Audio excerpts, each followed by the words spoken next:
ഇന്ന് നല്ലൊരു ടേസ്റ്റ് ആയിട്ടുള്ള മസാലക്കറീൻ്റെ റെസിപ്പിയാണ് പപ്പട മസാലക്കറി. അതുണ്ടാക്കാൻ വേണ്ടി ചട്ടിയിലേക്ക് ഉരുളക്കിഴങ്ങ്, തക്കാളി, ഇഞ്ചി, ഉള്ളി, മുളക് പൊടി, മഞ്ഞൾപ്പൊടി, ഉപ്പ്, കുറച്ച് വെള്ളം ഒഴിച്ചിട്ട് ഒന്ന് വേവിക്കാൻ വെക്കുന്നുണ്ട്. തേങ്ങ വറുത്തെടുക്കാൻ ഒരു പാനിലേക്ക് കുറച്ച് വെളിച്ചെണ്ണ ഒഴിച്ചു കൊടുത്ത ശേഷം അരമുറി തേങ്ങയും 3-4 പീസ് വെളുത്തുള്ളിയും 1 ടേബിൾ സ്പൂൺ മുഴുവനായിട്ടുള്ള കുരുമുളകും ചേർത്തിട്ട് നല്ലോണം അതൊന്ന് വഴറ്റിയെടുക്കുന്നുണ്ട്.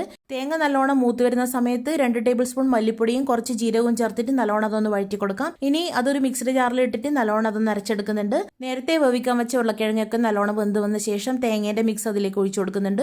ഗ്രേവിക്ക് അനുസരിച്ച് വെള്ളം ചേർത്ത് കൊടുത്തിട്ട് നല്ലോണം തിളച്ച് വരുന്ന സമയത്ത് മല്ലിയിലയും കറിവേപ്പിലയും കൂടി ചേർത്ത് കൊടുക്കാം. ഇനി ഒരു പാത്രത്തിലേക്ക് കുറച്ച് വെളിച്ചെണ്ണ ഒഴിച്ചു കൊടുത്തിട്ട് 3 പപ്പടം കാച്ചിയെടുക്കുന്നുണ്ട്.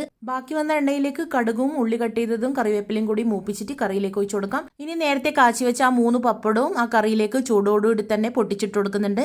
എന്നിട്ട് നല്ലോണം അതൊന്ന് മിക്സ് ചെയ്ത് കൊടുത്താൽ മതി. അടച്ചു വെച്ചിട്ട് ഒരു 3-4 മിനിറ്റ് കഴിഞ്ഞ ശേഷം സെർവ് ചെയ്യാം. നല്ലോണം കുറുകി വന്നിട്ടുണ്ടാവും. ഇതുവരെ ഉണ്ടാക്കി നോക്കാത്തവരാണെങ്കിൽ ഒന്ന് ട്രൈ ചെയ്യണേ. Thanks for watching.